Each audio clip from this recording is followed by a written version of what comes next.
Olá, bom dia, bem-vindo ao programa Manhã Viva, bem-vindo à Canção Nova, como eu sempre gosto de dizer, é assim que nós esperamos que a sua manhã seja uma manhã viva, uma manhã cheia da presença e da graça de Deus. Nós estamos aqui para refletir com você sempre algum tema de relevância para a nossa vida, para a nossa sociedade e por isso gostamos muito de ter aí a sua companhia desse lado. Hoje o nosso tema é um tema muito interessante que, de certa maneira, toca a vida de cada um de nós, das nossas famílias, os jovens, a educação, a escola, a sociedade e a família. Grande, não é? Os jovens, a educação, a escola, a sociedade e a família. É isso mesmo. Por quê? Para a educação dos jovens, olha, não é uma coisa simples e nem isolada, não é? Todos nós precisamos estar juntos aqui na educação deles, escola, sociedade e família. Para nos ajudar a refletir esse tema, temos conosco a investigadora da Universidade do Minho, Regina Ferreira Alves. Muito bem-vinda. Obrigada por estar aqui e aceitar o nosso convite. Eu é que agradeço imenso o convite e é um gosto estar aqui consigo, Luciana, nesta manhã. Obrigada. Obrigada a nós. Nós gostamos de começar sempre o nosso programa com uma breve oração, portanto, eu quero convidar você, onde você estiver, e assim mesmo como estamos aqui, entregar o nosso dia a Deus, pedindo que Ele nos abençoe, que abençoe as realidades que você vive, não é? Hoje, refletindo então sobre esse tema, que você possa aí se recordar, trazer no coração, na mente, os jovens que você conhece, possivelmente seus filhos, ou seus netos, ou seus vizinhos, ou seus alunos, enfim. Cada um de nós conhece jovens, não é? Então vamos, nessa oração do Pai Nosso, rezar por nós, pelo nosso dia, que seja de fato um dia cheio da presença de Deus. E vamos rezar também pelos jovens que nós trazemos no coração nesse momento, pedindo que o Espírito Santo nos ilumine, que Nossa Senhora nos conduza, especialmente à juventude dos dias de hoje. Em nome do Pai, do Filho e do Espírito Santo. Amém. Pai nosso que estais nos céus, santificado seja o vosso nome. Venha a nós o vosso reino.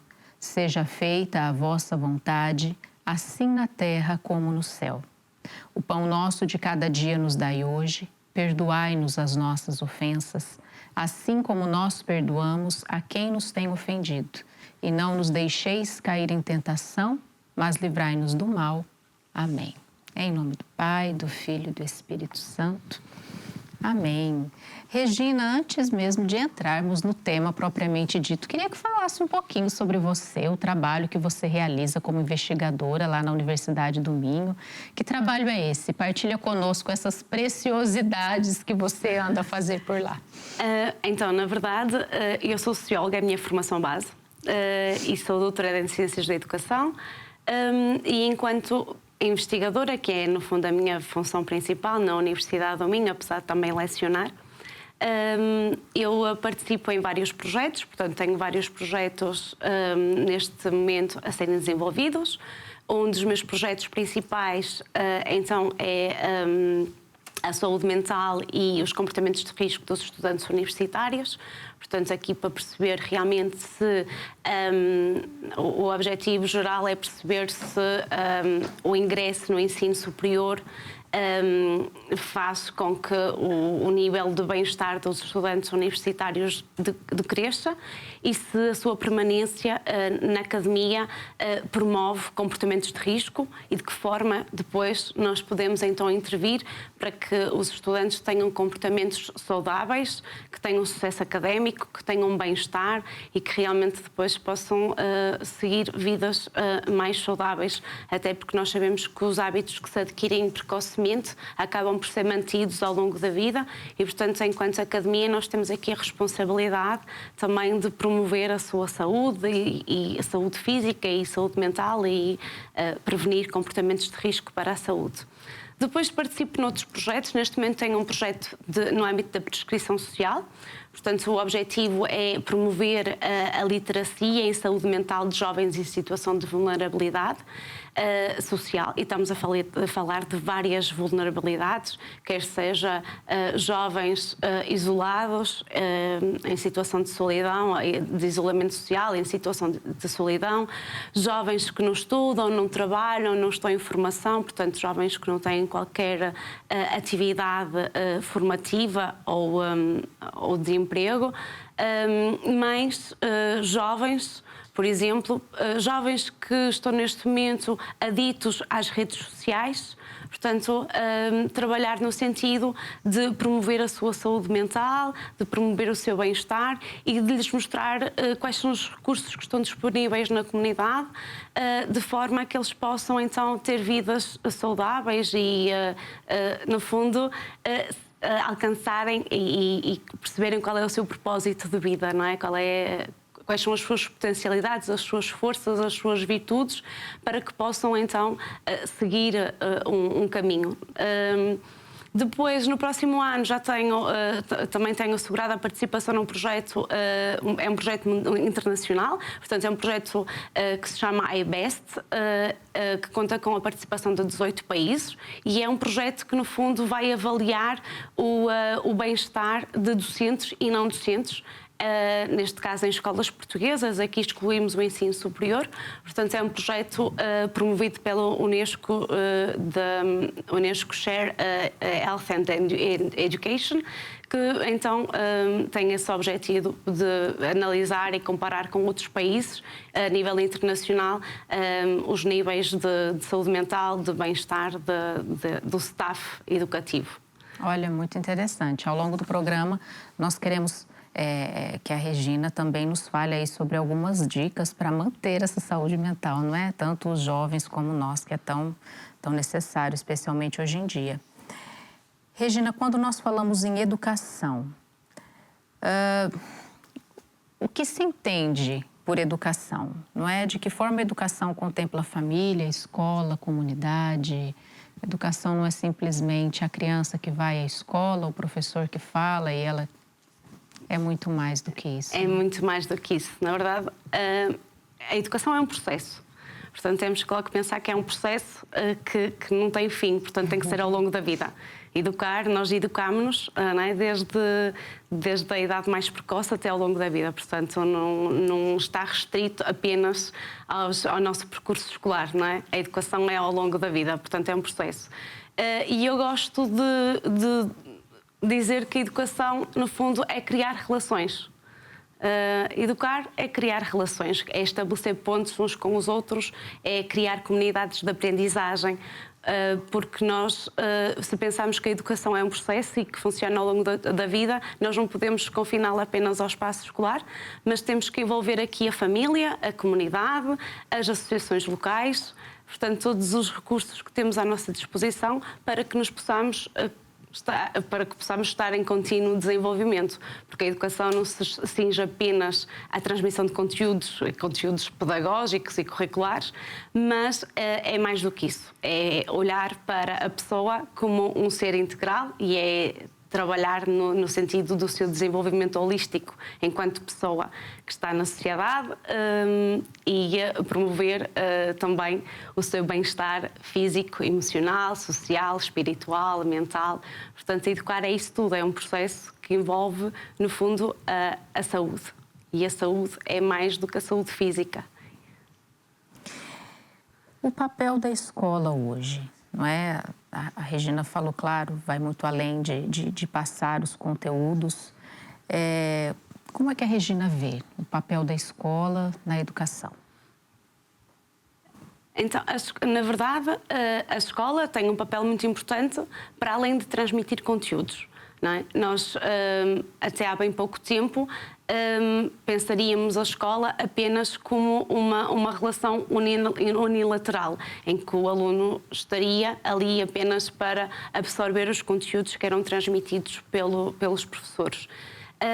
mas a escola é mais do que isso. A escola tem que trabalhar para a promoção de relações, tem que trabalhar para a promoção da empatia, tem que trabalhar para o desenvolvimento, tal como eu disse anteriormente, dos estudantes e dos alunos como um todo, como um ser holístico, que tem debilidades, que tem potencialidades, que tem virtudes e, portanto, tem que olhar e capacitá-los nesse sentido para saber agir no mundo. E é muito curioso que ainda este mês, portanto em novembro de 2025, a OCDE lançou um relatório intitulado Educação para o Florescimento Humano. Portanto, convido todos a verem esse relatório. E nesse relatório... Qual é o nome, Regina? Educação para o Florescimento Humano. Educação para o Florescimento Humano. Exatamente. E eu revejo-me muito naquilo que está escrito naquele relatório. Basicamente, o que eles defendem é que, de facto, a escola deixou de ser apenas um local em que se transmitem conhecimentos de conteúdos, não é? Sim. Mas... para além de também ter que apostar no desenvolvimento das competências sociais e emocionais, que é algo que nós não podemos descurar, portanto a escola também tem que trabalhar nesse sentido, tem que, no fundo, desenvolver 5 competências. E eles referem que as 5 competências que contribuem para esse florescimento humano é, no fundo, saber agir eticamente, e saber resolver problemas de uma forma adaptativa, porque os problemas que nós ensinamos os estudantes a resolver hoje não são os mesmos problemas que eles têm que resolver potencialmente amanhã, até porque o mundo está em constante mudança. Nós vemos tantas guerras neste momento, não é? Temos as alterações climáticas, temos as fake news, portanto nós vivemos num mundo, como diz Bauman, numa modernidade líquida, em que tudo é muito efêmero. Então nós temos que também, a escola tem que desenvolver essas competências para saberem agir, resolver problemas de forma adaptativa. E depois eles falam em saber compreender, interpretar e agir no mundo. Portanto, e isso então irá contribuir para o florescimento humano. E vai muito na lógica de educar para o desenvolvimento holístico da pessoa, não apenas não apenas as habilidades técnicas da matemática, do português, das ciências, da história, mas ajudar, capacitar os jovens para que eles realmente saibam resolver os problemas do seu cotidiano, que encontrem propósito e sentido e sentimento de pertença no mundo em questão. Muito bem. E a família, Regina? Falou bastante sobre o papel da escola e a família. A família é o primeiro lugar de socialização, não é? Sim. A família é, no fundo, se nós pudermos aqui utilizar uma metáfora, no fundo a família será âncora, não é? A família é o local onde nós temos as nossas raízes, portanto, a família é super importante, é onde nós onde aprendemos os nossos valores. E não aqui entrando em questões da diversidade de famílias que existem, porque todas as famílias são importantes. E temos que também, enquanto comunidade, olhar para as famílias com maior vulnerabilidade e ajudar ainda mais e apoiar e capacitar ainda mais essas famílias e não discriminá-las. Mas a família, de facto, é onde o jovem pode encontrar o seu porto seguro. Não é? Exatamente, é a base, não é? Isso. É a base. Regina, e a fé? Como a fé pode valorizar esse encontro com os outros, a dimensão espiritual na educação também tem o seu lugar? Claro, nós, na verdade, é tornar todos visíveis. A escola recebe todos, não é? Claro. E aqui o trabalho da escola também atualmente é tornar todos os jovens visíveis, não só aqueles que têm um bom desempenho académico, mas aqueles que se calhar são os mais calados. Aqueles que não participam tanto, aqueles que não colocam o dedo no ar, aqueles que não são os voluntários mas torná-los visíveis. E isso está muito de encontro, vai de encontro àquilo que é, no fundo, a fé cristã, que é acolher todos, é dar a mão a todos, é respeitar todos, ter empatia e compaixão por todos.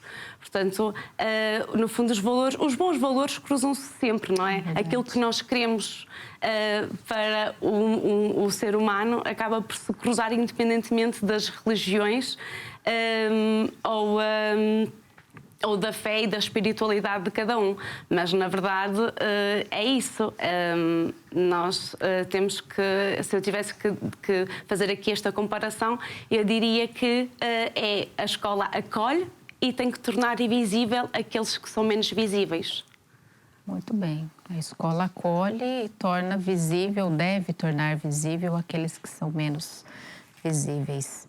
A sociedade hoje tem muitos desafios, não é? Os meios digitais, a globalização, a economia instável. E isso desafia imenso a escola, a família, a sociedade. Sim, na verdade, as famílias, muitas vezes, relativamente às redes sociais e às tecnologias, acabam por se sentir perdidas, não é? Mas têm que, no fundo, as famílias, relativamente a esse aspecto, eu acho que têm que encontrar um equilíbrio de não serem punitivos, mas não serem demasiado permissivos. Portanto, estabelecer regras, e nós temos, por exemplo, o controle parental, não é? Sim. Que não deve ser imposto por si só, mas também deve ser discutido com o jovem para que ele consiga perceber, não é, os limites que estão a ser estabelecidos. Portanto, acho que na família deve existir muito diálogo e os pais também têm que, se calhar a escola tem que se abrir nesse campo às famílias para também ajudar as famílias e capacitá-las a saber dialogar com os mais jovens, porque muitas vezes os pais sentem que têm pouca literacia digital para acompanhar os seus filhos. E então eu acho que a escola também tem aqui um papel de capacitar as famílias, capacitar os pais nestas estratégias de comunicação, de negociação com os jovens, não é? Para que as famílias não se sintam perdidas em como devem agir relativamente às redes sociais com os jovens.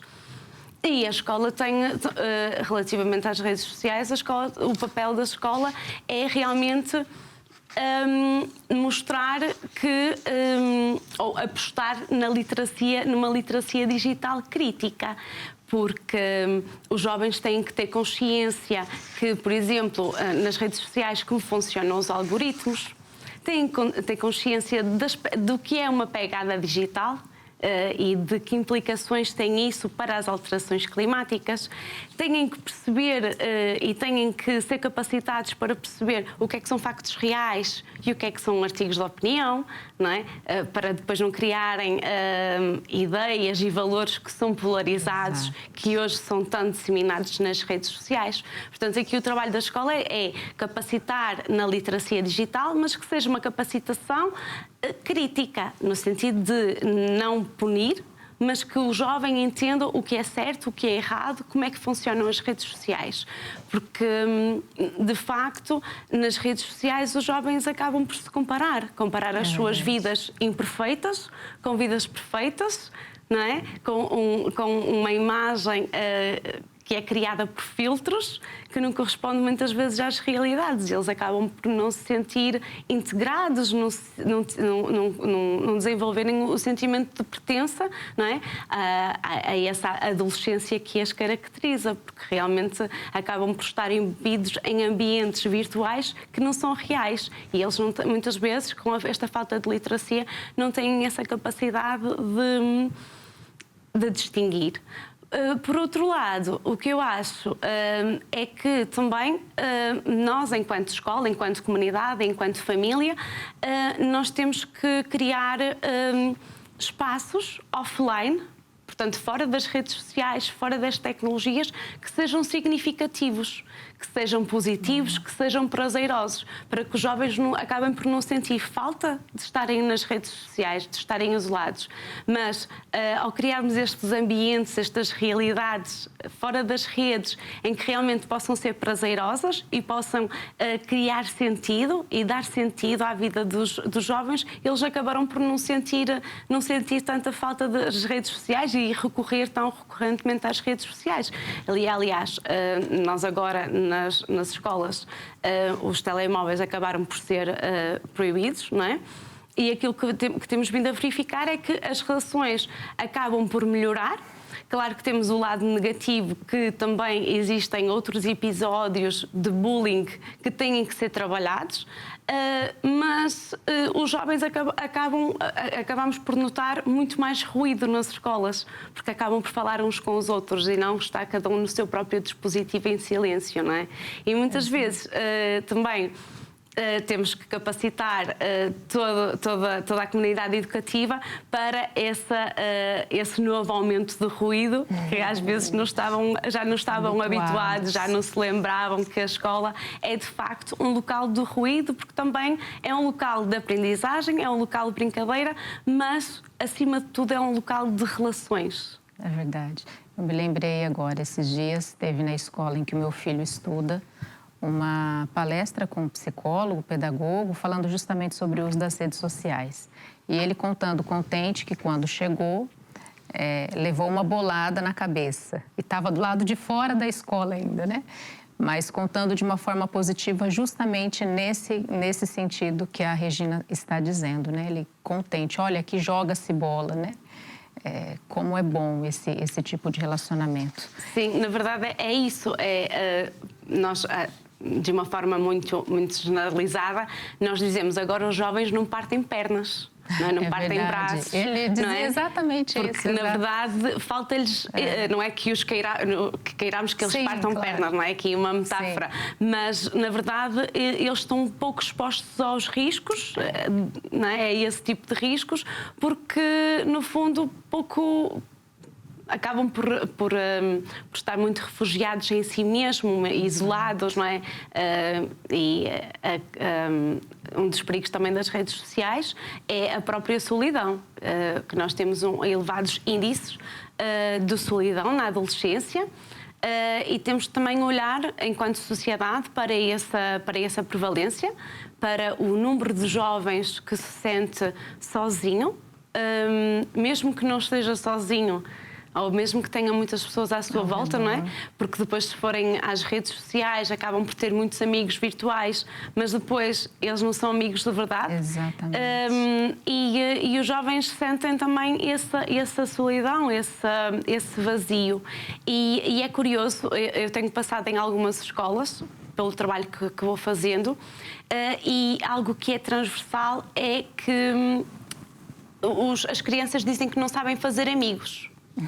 E isso é preocupante e nós temos que olhar para isso. Não sabem, eu não sei fazer amigos, porque no fundo as redes sociais criaram esta rapidez de sou amigo, não sou amigo, e então as próprias crianças não têm amigos porque não sabem fazer amigos, não têm dificuldades em estabelecer relações. E nós temos que as capacitar e as ajudar a lidar com as frustrações das relações, não é? Sim. Que não é porque nós nos chateamos com alguém que a vamos eliminar ou a bloquear, porque na vida real isso que não acontece. Nós temos que ensinar os jovens que eles têm que saber lidar com as suas frustrações, têm que saber ser resilientes, não é? Colocar-se no lugar do outro, saber o que é que o outro sentiu, o que é que aconteceu, não é? Colocar em palavras aquilo que aconteceu, aquilo que magoou. Porque é que ele deixou de ser meu amigo? Porque é que eu não quero mais ser amigo dele? O que é que se passou nesta relação, não é? E fazer refletir. E uma das áreas na qual eu tenho trabalhado também é a mediação educacional. E a mediação educacional trabalha muito isso, que são as práticas restaurativas e não práticas punitivas, não é? E nós temos exemplos concretos em, por exemplo, escolas profissionais que têm uma diversidade cultural imensa. onde existem bastante conflitos, neste caso uma escola profissional em concreto na qual eu estive, na qual eu desenvolvi um trabalho conjunto, e aquilo que nós verificámos foi que através da mediação educacional, de estratégias de mediação e de parafraseamento e de capacitação e de empatia, realmente os conflitos puderam ser amenizados. Se nos soubermos colocar no outro, se soubermos escutar e compreender o que o outro sente, não é? Se calhar as coisas não precisam de ser punitivas e podem ser restaurativas. É verdade. Olha, interessante esse primeiro bloco do nosso programa. O tempo passou rápido, não foi? É porque o assunto tá bom. Para encerrar esse bloco, eu queria encerrar com uma frase aqui do Papa Leão XIV, na Carta Apostólica Desenhar Novos Mapas de Esperança. Uma carta recente, foi lançada no mês passado, e a propósito das tecnologias, ele diz assim: as tecnologias devem servir a pessoa, não substituí-la. E olha que interessante, Regina, o Papa afirma que nenhum algoritmo pode substituir o que torna humana a educação. A poesia, a ironia, o amor, a arte, a imaginação, a alegria da descoberta e até mesmo a educação ao erro como oportunidade de crescimento. Bonito, não é? A gente continua a reflexão desse tema no próximo bloco. Até já!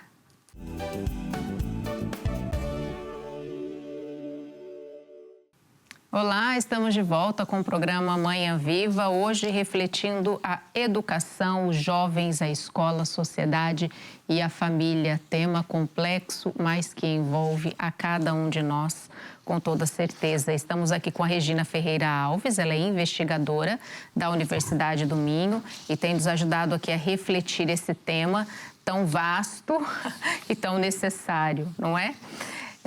Regina, queria que você refletisse um pouquinho os principais problemas da educação em Portugal, não é? Desigualdade, abandono escolar, falta de motivação. Que raio-x é que a Regina faz? Na verdade, eu tenho sempre uma visão positiva, não é? Eu tento sempre ver o bom e nunca ver o mau. E considero que nós estamos muito melhor do que há uns anos atrás, não é? Nós temos evoluído. Se calhar não ao ritmo que muitas pessoas queriam, mas o nosso índice de abandono escolar diminuiu. As desigualdades sociais continuam, mas, tal como eu disse no início, cabe à escola acolher todos e apoiar aqueles que são mais vulneráveis socialmente e dar-lhes a mão e torná-los visíveis na sua invisibilidade, muitas vezes. Mas, de uma forma geral, eu continuo a achar que a escola tem que continuar a fazer um trabalho de se abrir à sociedade. Aquilo que eu sinto, enquanto investigadora, é que muitas vezes a escola está fechada em si própria. Percebo todas as burocracias, percebo toda a pressão social que existe sobre as escolas e também sobre todos os temas que, no fundo, estão ligados às ciências sociais e humanas, porque, no fundo, acabam por ser temas que toda a gente acha que sabe. Então toda a gente opina, não é? Toda a gente tem uma palavra a dizer sobre a escola, toda a gente tem uma palavra a dizer sobre a educação, portanto há temáticas sobre a qual toda a gente gosta de opinar, mas é necessário ouvir os especialistas, ouvir o que os especialistas dizem sobre o assunto. E aquilo que eu estava a dizer, o que eu sinto é que as escolas têm que se abrir às comunidades. Claro que as autarquias acabam por saber quais são os projetos educativos das escolas. Nós temos os projetos educativos municipais, temos as cartas educativas dos municípios, mas as escolas não podem apenas trabalhar fechadas em si mesmas. Têm que se abrir, têm que receber pessoas da sociedade civil para dar exemplos, por exemplo, do que fazem no terreno, de quais são as associações que estão ali à porta da escola, que muitas vezes não são conhecidas, não é? E a escola tem que permitir essa abertura. Acho que é algo que falta hoje em dia, é a escola abrir-se à comunidade, abrir portas, deixar a comunidade entrar, deixar as famílias entrar, receber as famílias, não apenas para reuniões formais e burocráticas e para cumprir calendário, mas, tal como eu dizia no início, porque é que as escolas não oferecem formação aos pais, não é? Não capacitam os pais, não ajudam os pais a saber lidar com os problemas, por exemplo, das redes sociais, os problemas tecnológicos que enfrentam as crianças. Acho que é uma das principais dicas, não é, que eu poderia dar. Mas, de uma forma geral, nós, enquanto comunidade, acho que temos trabalhado bem, e um exemplo disso foi a nossa resiliência durante o período da pandemia, não é? As escolas souberam reinventar-se, não é? Continuamos todos os estudantes, desde os mais pequeninos até o ensino superior, continuaram de alguma forma, claro, com algumas dificuldades, mas tiveram acesso à educação, tiveram acesso aos seus conteúdos curriculares, portanto ninguém foi deixado para trás, ou tentou-se que ninguém ficasse para trás, não é? E isso mostra o quão a escola é importante para a sociedade e que se consegue reinventar, mas acho que neste momento o que falta é abrirem-se à comunidade. É isso. Existem programas, projetos inovadores em Portugal, fora de Portugal. A Regina trabalha em alguns, já comentou, não é? Mas queria que você destacasse algum projeto, algum programa, algum ou alguns que você percebe que tem dado resultado e que vale a pena divulgar e falar a respeito. Eu gostava de destacar, eu não sei quanto tempo é que temos, porque existem imensos projetos, mas eu gostaria de começar por destacar dois. Eu não posso deixar de destacar as academias de líderes Ubuntu.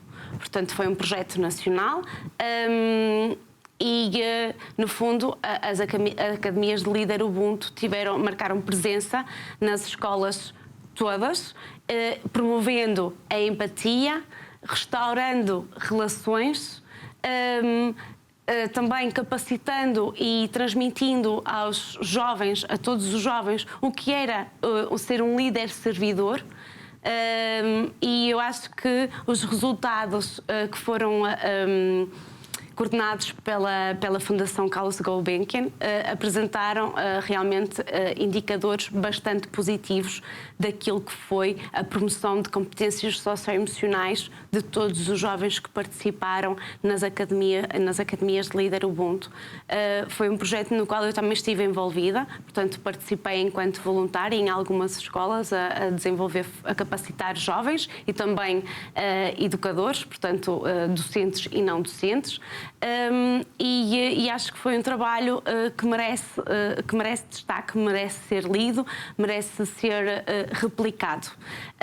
Em termos de sustentabilidade, as academias de líder Ubuntu criaram clubes Ubuntu nas escolas, como temos o clube de ciências, o clube de leitura, portanto também tinham essa visão de sustentabilidade, porque é importante que os projetos não terminem, não é? É importante existir essa continuidade, a sustentabilidade dos projetos para além dos projetos, não é? Mesmo com alguma flexibilidade, mesmo que não seja tão estruturado, porque também os próprios projetos nós não temos que manter os projetos todos, os projetos têm que ser mantidos enquanto fazem sentido. E os projetos têm que ser estruturados, mas também têm que ser abertos e flexíveis para que possam ser adaptados a cada contexto, a cada território. Sim. Portanto, as academias de líder Ubuntu, acho que foi um projeto inovador. E que merece destaque. Depois, algo que também está a ser bastante realizado nas escolas e também no ensino superior, são as mentorias de pares. Portanto, pessoas da comunidade, no fundo, serem mentores de vários estudantes, os estudantes que quiserem. Portanto, apoiarem aquele estudante, saberem o que é que ele faz, qual é o trabalho dele. Portanto, acho que as mentorias são projetos também muito, muito interessantes. Depois temos a mediação de pares, que eu acho que é fundamental. Aliás, atualmente nós temos, o Governo apostou na contratação de mediadores culturais e linguísticos para as escolas, e eu acho que temos que também destacar o papel dos mediadores, apesar de ainda não termos um estudo nacional que possa nos mostrar resultados acerca do trabalho que é feito pelos mediadores. Daquilo que tenho visto e daquilo que tenho analisado, os mediadores têm feito realmente um trabalho excepcional nas escolas, portanto, promovendo pontes entre a escola e a família e ajudando principalmente jovens de comunidades migrantes. Portanto, é muito importante. Nós temos escolas com mais de 90 nacionalidades, crianças a falarem diferentes línguas, que não falam português e que muitas vezes não falam inglês, e é um trabalho acrescido tanto para os técnicos especializados e não especializados, como para os professores. E então os mediadores têm também feito aqui um trabalho muito importante de integração desses jovens, não é?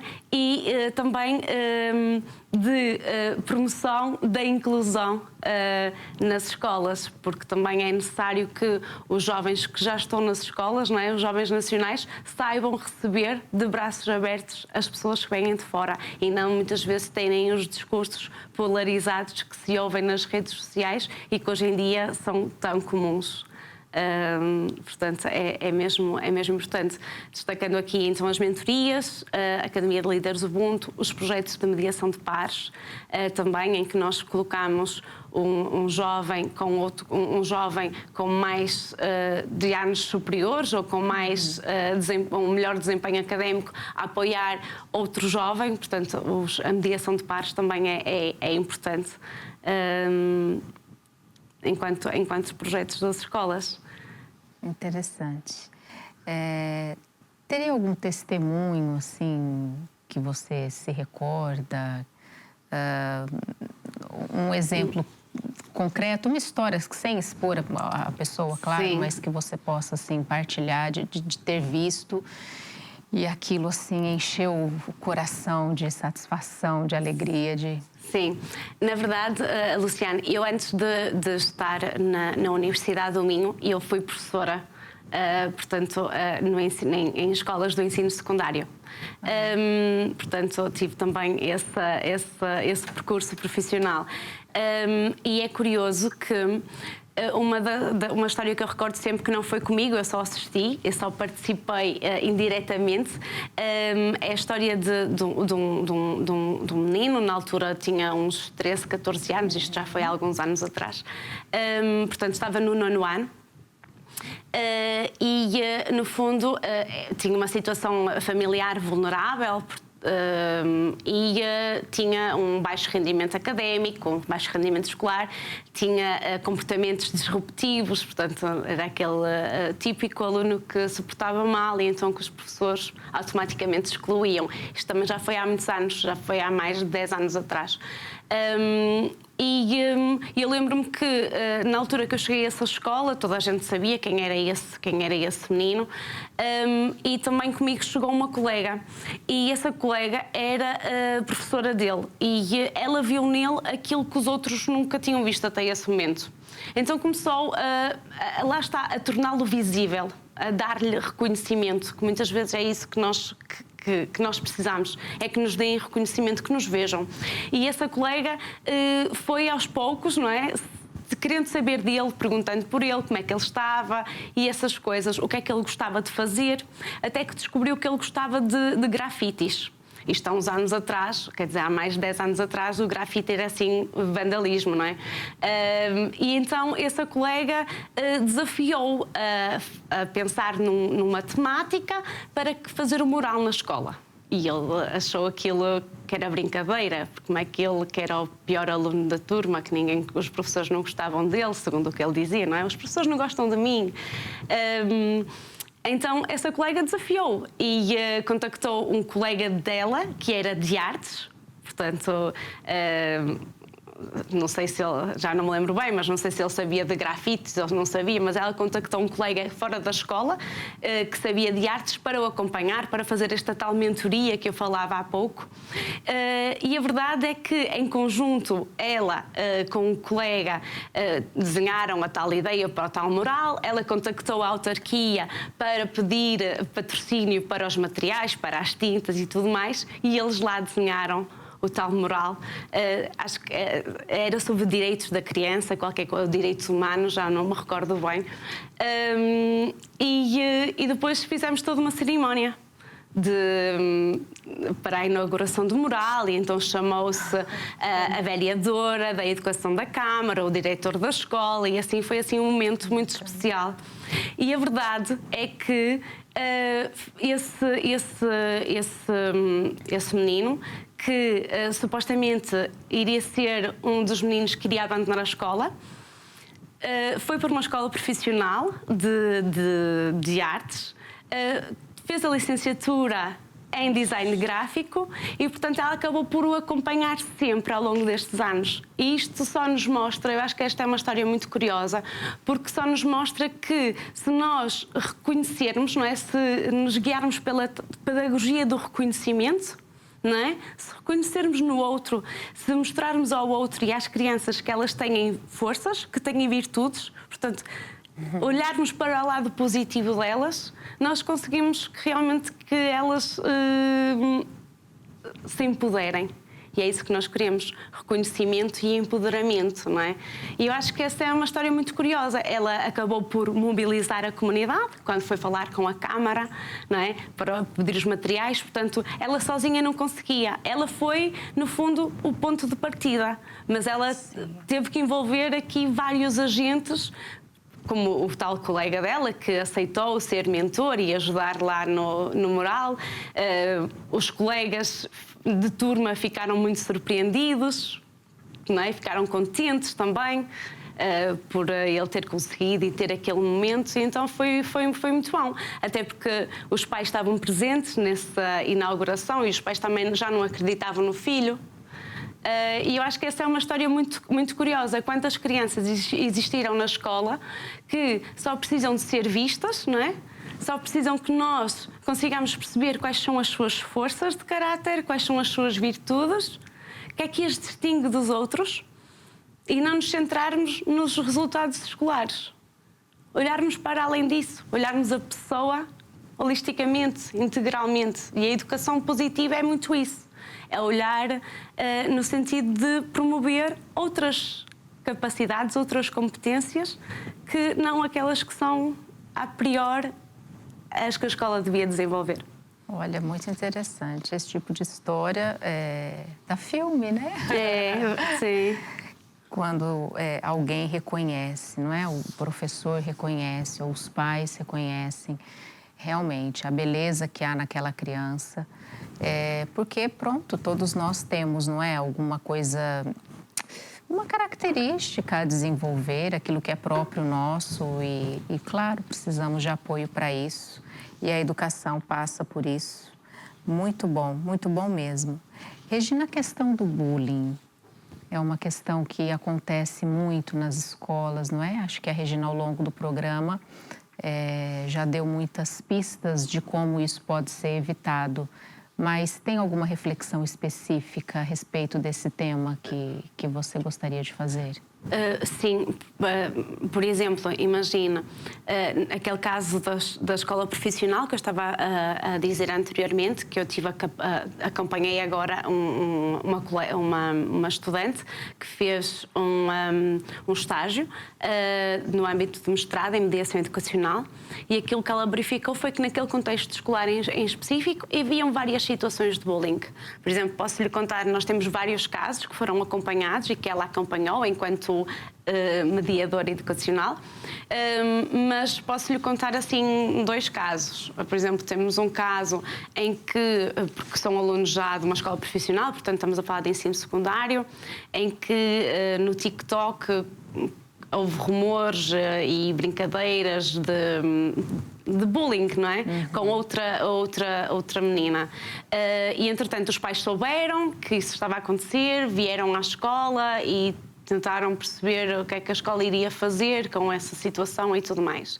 E o que ela fez enquanto mediadora foi ouvir a menina que estava a ser vítima de bullying, o que é que ela estava a sentir, porque é que ela achava que aquilo estava a acontecer, ouvir os outros colegas, porque é que eles tinham feito aquilo, porque é que tinham divulgado e tinham feito aqueles vídeos e tinham colocado nas redes sociais, e o que é que os motivava a brincar, não é? Com uma colega de turma. Portanto, ouvir ambas as partes em separado. E depois, então, fazer aqui uma sessão conjunta em que todos pudessem falar sobre os acontecimentos, pudessem parafrasear, porque muitas vezes nós... aquilo que o mediador faz é dizer por outras palavras o que o jovem está a dizer, porque muitas vezes quando é um terceiro a dizer aquilo que nós estamos a dizer, nós ouvimos de uma outra forma, e isso é muito poderoso. O parafraseamento é muito poderoso, e a verdade é que um conflito que já tinha saído dos muros da escola, porque os pais já tinham ficado a saber, já tinham vindo à escola, acabou por ser resolvido, porque pediram desculpas à menina, à estudante, acabaram por resolver aquela situação dentro da turma com a ajuda da mediadora, assumiram um compromisso de que iriam fazer as coisas diferentes, porque realmente se souberam colocar no lugar dela. E se fosse ao contrário, o que é que eu iria sentir? O que ela está a sentir é legítimo? Se calhar não havia que ter feito. Pronto, e então esse é um exemplo de como a mediação, não é? De como estas estratégias da mediação, de nós nos colocarmos no lugar do outro, são tão poderosas. Depois tenho outro exemplo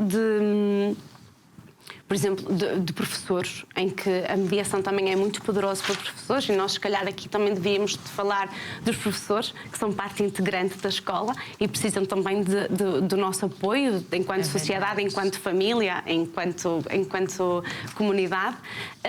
Mas neste caso também acompanhámos uma situação de uma professora porque sentia que os próprios estudantes não eram empáticos com ela, que não reagiam bem nas aulas, portanto havia ali vários conflitos entre a turma e a professora. E a mediadora, neste caso, o que fez foi tentar ali criar estratégias para que ouvir os jovens, ouvir a turma, perceber porque é que a turma estava a ter aqueles comportamentos com aquela professora. Não é? Perceber, não é? Ouvi-los, ouvir a professora, o que é que a professora estava a sentir e fazer ali uma mediação, não é? O mediador é uma ponte em que o que um sente diz, o que o outro sente diz, e tentam ali encontrar um equilíbrio. E a verdade é que depois deste processo de mediação, a relação entre a turma e a professora acabaram por ficar pacificadas, porque nós muitas vezes não sabemos o que é que o outro está a sentir. E também temos que capacitar as crianças para nos poderem dizer o que é que estão a sentir, o que é que sentem. Porque muitas vezes as crianças não conseguem nos dizer o que sentem, os jovens não falam dos seus sentimentos. Nós temos que lhes dizer que está tudo certo em falarem dos seus sentimentos, está tudo certo em ser vulnerável. A vulnerabilidade não é negativa, a vulnerabilidade ajuda-nos a crescer. E então eu acho que a mediação é muito poderosa nesse sentido. Muito bem. Regina, olha... E o programa já está chegando ao fim. Estamos no final do programa, um programa muito rico, em que podemos perceber também esta regra de ouro, fazer ao outro o que gostaríamos, né, que fizéssemos a nós. Esses exemplos que você trouxe são riquíssimos, não é? A professora que prestou atenção no aluno e viu ali algo de bom que outros não viam. E olha que diferença isso fez na vida daquele jovem. E certamente o comportamento dele também, no futuro, fez diferença na vida dos que estavam ao redor dele e por aí vai. Então, todos nós somos chamados, não é? A esse caminho do bem, se é que nós podemos dizer assim. Você gostaria de deixar uma mensagem final, Regina? Na verdade, sim, eu gostava de dizer Primeiro que temos que tornar o outro visível, portanto temos que olhar para todos de igual forma, independentemente das vulnerabilidades sociais. Não nos podemos esquecer que a escola não é apenas composta pelos estudantes, a escola é também composta pelos professores e pelos técnicos especializados e não especializados, que muitas vezes acabam por ser negligenciados, porque nós capacitamos os estudantes, capacitamos os professores de alguma forma, mas depois a escola não é só composta por esses dois grupos. Nós temos aqui um terceiro elemento, que são os assistentes operacionais, que precisam também do nosso olhar, que fazem um trabalho incrível com os professores e com as crianças, muitas vezes de suporte. E eles precisam também de ser visíveis e de se tornarem importantes. E dizer que não é preciso grandes políticas, claro que as políticas são importantes, mas não são necessários grandes orçamentos de Estado, não precisamos de projetos enormes, precisamos apenas de começar. Muito bem, muito bom. Obrigada, Regina. Obrigada. Muito obrigada. As suas reflexões realmente ajudaram a mim, creio que ajudaram também a muitos que estão lá em casa, que pararam para refletir um pouquinho sobre esse tema tão importante. Eu quero encerrar aqui com mais um trechinho da Carta Apostólica do Papa Leão XIV. E ele diz coisas belíssimas aqui sobre educação. É a Carta Apostólica Desenhar Novos Mapas de Esperança. E ele diz assim, olha, e o nosso tempo, infelizmente marcado em muitas partes pela guerra, exige precisamente uma educação para a paz, que não é ausência de conflito, mas uma força suave que rejeita a violência.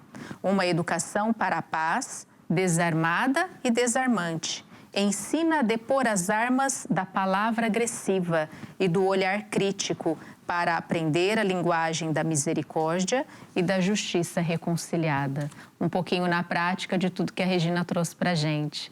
Eu espero que você fique bem aí do outro lado e que leve esse tema aí para sua reflexão, para reflexão ao longo do dia, ao longo da semana.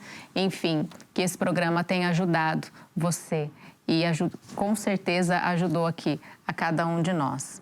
Nós ficamos por aqui e até o próximo programa, se Deus quiser.